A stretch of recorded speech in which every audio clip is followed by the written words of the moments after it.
Good morning, Radhe Radhe, Har Har Mahadev, શસ્ત્રી અકાલ, ઓમ money પદ્મે નમઃ. હવે તમારા અસલી ભગવાન કોણ છે? તો ડાઉન ટુ અર્થ રહીને વાત કરું તો તમારા અસલી ભગવાન તમારા માતા પિતા છે. તેમના સંસ્કાર તમારામાં આવે છે. બીજું, અસલી ભગવાન તમારી અંદરની ચેતના છે.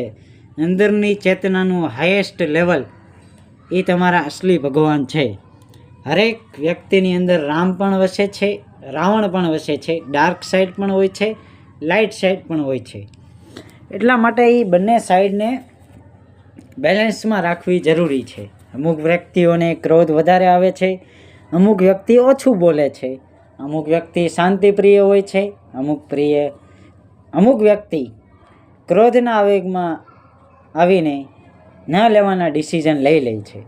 માટે પહેલેથી જ એ હાલ્યું આવે છે કે એક મેસ્ક્યુલન ડિવાઇન એનર્જી હોય અને એક ફેમિલાઇન ડિવાઇન એનર્જી હોય. એ બેને બેલેન્સ કરવા માટે તમારે 7 ચક્રને બેલેન્સ કરવા પડે. 7 ચક્ર બેલેન્સ કરવા માટે સ્પિરિચ્યુઆલિટીમાં કદમ રાખવો પડે.